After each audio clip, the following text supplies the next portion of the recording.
مولانا نے حضرت کے واقعے میں ہمیں کچھ اسباق دیے ہیں، آئیے وہ بھی حضرت کی زبان سے ہی سن لیتے ہیں۔ مولانا پہلا سبق دیتے ہوئے لکھتے ہیں، ناکہ صالح چوں جسم صالحاں، فرماتے ہیں کہ اولیاء کے جسموں کو صالح علیہ السلام کی اونٹنی سمجھنا، شد کمینے در ہلاک طالحاں، فرماتے ہیں یہ بدبختوں کی ہلاکت کے لیے کمین گیا ہے۔ کیا فرمانا چاہتے ہیں کہ اولیاء کی ہستیاں اللہ تعالیٰ کی بارگاہ میں صالح علیہ السلام کی اونٹنی کی طرح محترم ہیں، اور بدبخت ان کی وجہ سے ایسے ہی ہلاک ہوتے ہیں جیسے قوم سمود ہوئی تھی جنہوں نے اس اونٹنی کی بے ادبی کی تھی۔ آگے فرماتے ہیں روح صالح بر مثال اشتریست، فرماتے ہیں کہ اولیاء کی روحیں صالح علیہ السلام کی اس اونٹنی کی طرح ہیں، نفس گمراہ مرورہ چوں پے بریست، اور فرماتے ہیں کہ گمراہ لوگ اس اونٹنی کے پاؤں کاٹنے کے در پہ ہیں۔ اولیاء کی بے ادبی پہ مولانا خبردار کرتے رہتے ہیں، یہاں بھی وہی مضمون ہے کہ بے ادب ہرگز نہ باشی با ملنگ، کہ خبردار کسی ولی اللہ کے ساتھ بے ادبی نہ کرنا کہ اوس دریائے وحدت را نہنگ، کیونکہ وہ تو اللہ کے نور کے دریا میں غوطے لگانے والے مگرمچھ ہیں، کہیں اللہ کا عذاب نہ آ جائے تم پہ۔ اس سے آگے مولانا اس سے بھی بڑی بات کرتے ہیں، پچھلے اشعار میں تو انہوں نے فرمایا تھا نا کہ اولیاء کی ارواح حضرت صالح علیہ السلام کی اونٹنیاں ہیں، ان کے پاؤں نہ کاٹو، ان کا احترام کرو، کہیں قوم سمود کی طرح اللہ تعالیٰ کا تم پر عذاب نہ آ جائے۔ اب کیا فرماتے ہیں، روح ہم چوں صالح و تن ناکاست، فرماتے ہیں اولیاء کی روحوں کو حضرت صالح علیہ السلام جیسا سمجھنا اور ان کے جسموں کو ان کی اونٹنی سمجھنا۔ روح اندر وصل و تن در فاکاست، فرماتے ہیں اس لیے کہ اولیاء کی روحیں بھی حضرت صالح علیہ السلام کی طرح اللہ سے واصل ہوتی ہیں، اگرچہ ان کے جسم فاقہ کش نظر آتے ہیں۔ آگے فرماتے ہیں روح صالح قابل آفات نیست، فرماتے ہیں اللہ والوں کی روحوں پر آفتیں نہیں آتیں، زخم بر ناکہ بود بر ذات نیست، فرماتے ہیں دنیا کے گمراہ لوگ ان کے جسموں پر تو زخم لگاتے ہیں، ان کی روحوں پر نہیں لگا سکتے، اس لیے کہ ان کی روحیں ذات کے نور میں فنا ہو چکی ہوتی ہیں اور ذات کے نور کو کوئی نقصان نہیں پہنچا سکتا۔ آگے کیا فرماتے ہیں، روح صالح قابل آزار نیست، فرماتے ہیں کہ صالح لوگوں کی اولیاء لوگوں کی روحوں کو کوئی گزند نہیں پہنچا سکتا، نور یزداں صغبہ کفار نیست، فرماتے ہیں کہ اولیاء کی روحیں اللہ تعالیٰ کے نور میں چونکہ فنا ہیں، اس لیے یہ کافروں کے لیے تر لقمہ بھی نہیں ہے۔ آگے فرماتے ہیں کہ وہ گمراہ جو اولیاء کے در پہ آزار ہوتے ہیں ان کو سمجھ ہی نہیں آتی، کس چیز کی سمجھ نہیں آتی جی؟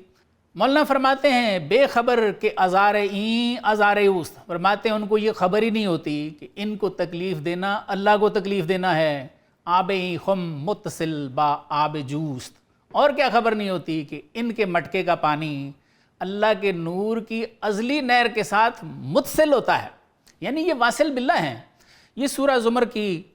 آیت 22 کے مطابق وہی مضمون ہے، فَهُوَ عَلَىٰ نُورٍ مِّن رَبِّهِ، یعنی اپنے رب کی طرف سے یہ لوگ تو صاحب نور ہیں، اور یہ انہیں اللہ کا غیر سمجھ کر مولانا فرماتے ہیں کہ ایسے لوگ بار بار ان پر وار کرتے رہتے ہیں۔ آگے مولانا ہمیں تیسرا سبق دیتے ہیں، کیا فرماتے ہیں، ذا تعلق کرد با جسم شلا، فرماتے ہیں کہ اللہ تعالیٰ ان اولیاء کو ان کے جسموں کے ساتھ ہماری دنیا میں کچھ عرصہ اس لیے رکھتے ہیں تاکہ گردد جملہ عالم را پناہ، تاکہ پورے عالم کی پناہ بنے، یعنی مولانا فرمانا چاہ رہے ہیں کہ اولیاء پورے عالم کے لیے باعث رحمت ہوتے ہیں۔ چوتھا سبق جو دیتے ہیں، فرماتے ہیں ناکائے جسم ولی را بندہ باش، فرماتے ہیں اللہ والو ولی کے جسم کی اونٹنی کے غلام بن جاؤ، تاشوی باروح صالح خواجہ تاش، فرماتے ہیں تاکہ تم صالح علیہ السلام کی روح کے پیر بھائی بن جاؤ۔ پانچواں سبق دیتے ہیں اور کیا فرماتے ہیں، اس ناکا کی اب وضاحت کرتے ہیں، اونٹنی کی، کیا لکھتے ہیں، قرائے ناکا چے باشد خاطرش، فرماتے ہیں صالح علیہ السلام کی اونٹنی کے بچے سے مراد ولی کا دل ہے کہ بجا آرید احسان و برش، فرماتے ہیں کہ اس کے ساتھ احسان کرو اور اس کی خدمت کرو۔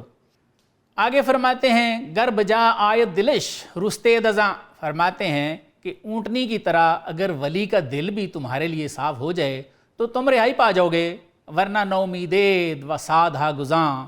ورنہ فرماتے ہیں کہ نا امیدی اور حسرت و ندامت تمہارا مقدر ایک دن ضرور بنے گی۔ ان تمام اشعار کے مضمون کا خلاصہ مولانا کا یہ شعر ہے، تا دل مرد خدا نامت بدرد، یعنی جب تک مولانا فرماتے ہیں کہ کسی مرد خدا کے دل کو مخلوق تکلیف نہیں پہنچاتی، ہیچ قوم میرا خدا رسوا نہ کرد، فرماتے ہیں اللہ نے کسی قوم کو رسوا نہیں کیا، تاریخ اٹھا کے دیکھ لو۔ چھٹا سبق فرماتے ہیں، کون سا ہے جی؟ کہ نالا از اجزائے اے شامی شنید، کہ حضرت صالح علیہ السلام ان ہلاک شدہ لوگوں کے جو کہ جل مر چکے ہیں نالے سن رہے تھے، اور فرماتے ہیں نوحہ پیدا و نوحہ گویا ناپدید، کہ وہ خود تو موجود نہیں تھے لیکن ان کے رونے کی آوازیں آ رہی تھیں۔ اس سے ہمیں یہ سبق ملتا ہے کہ اللہ والے اپنے نور باطن سے وہ دیکھ لیتے ہیں جو ہم نہیں دیکھتے، اور وہ سن لیتے ہیں جو ہم نہیں سنتے۔ حضور صلی اللہ علیہ وآلہ وسلم بھی فرما گئے ہیں، انی ارا ما لا ترون و انی اسمع ما لا تسمعون، کہ میں وہ دیکھتا ہوں جو آپ نہیں دیکھتے، اور میں وہ سن لیتا ہوں جو آپ نہیں سنتے۔ اس کی بہت سی مثالیں ہمیں حدیث شریف میں بھی ملتی ہیں۔ ساتواں سبق بڑا ہی خاص ہے، اور وہ یہ ہے کہ حضرت صالح علیہ السلام نے پھر ان مرے ہوئے لوگوں سے خطاب فرمایا۔ حضور صلی اللہ علیہ وآلہ وسلم نے بھی مرے ہوئے لوگوں سے خطاب فرمایا تھا۔ بخاری شریف کی حدیث کے مطابق غزوہ بدر میں قتل ہونے والے کفار کو ایک پرانے کنویں میں پھینک دیا گیا، اور ان سے حضور صلی اللہ علیہ وآلہ وسلم نے بھی بالکل ایسے ہی خطاب فرمایا تھا جیسے حضرت صالح علیہ السلام نے فرمایا، جس پر حضرت عمر رضی اللہ عنہ نے فرمایا تھا کہ حضور یہ مر چکے ہیں، آئیں چلتے ہیں، یہ کون سا سن رہے ہیں؟ تو سرکار نے ارشاد فرمایا تھا کہ عمر یہ تیرے سے بہتر سن رہے ہیں۔ اس حدیث شریف سے اور جو اشعار مولانا نے حضرت صالح کی اونٹنی کے واقعے میں لکھے ہیں، ان سے ہمیں یہی سبق ملتا ہے کہ انبیاء اولیاء ہم جیسے نہیں ہیں، یہ انعمت علیہم ہیں جن کے راستے پر چلنے کی دعا ہم ہر نماز میں کرتے ہیں۔ مولانا فرماتے ہیں جملہ عالم عظیم سبب گمراہ شدن، فرماتے ہیں تمام قومیں یاد رکھنا اسی وجہ سے گمراہ ہوئی ہیں، انبیاء را ہم چو خود پنداشتن، کیونکہ وہ انبیاء کو اپنے جیسا سمجھتے تھے۔ مولانا ان اشعار میں یہی تعلیم دیتے نظر آتے ہیں کہ قرآن کے مطابق انعم اللہ علیہم من النبیین والصدیقین والشہداء والصالحین، یعنی اللہ نے نبیوں، صدیقوں، شہیدوں اور صالحین پر انعام کر رکھا ہے، ہم ان میں سے کسی کے برابر بھی نہیں ہیں۔ اگر ہم ان سے محبت کریں گے تو حدیث رسول صلی اللہ علیہ وآلہ وسلم کے مطابق ہمارا حشر ان کے ساتھ ہوگا، اور اگر مخالفت کریں گے تو پھر ہمیں بخاری کی حدیث نمبر 6502 جو کہ حضرت ابو ہریرہ کی روایت ہے رضی اللہ عنہ اور حدیث قدسی ہے، اس کو ضرور یاد رکھنا چاہیے۔ کون سی حدیث ہے؟ من عاد لی ولیًا فقد آذنتہ بالحرب، اللہ فرماتے ہیں کہ جس نے میرے ولی سے دشمنی کی اس سے میرا اعلان جنگ ہے۔ یہ یاد رکھنی چاہیے۔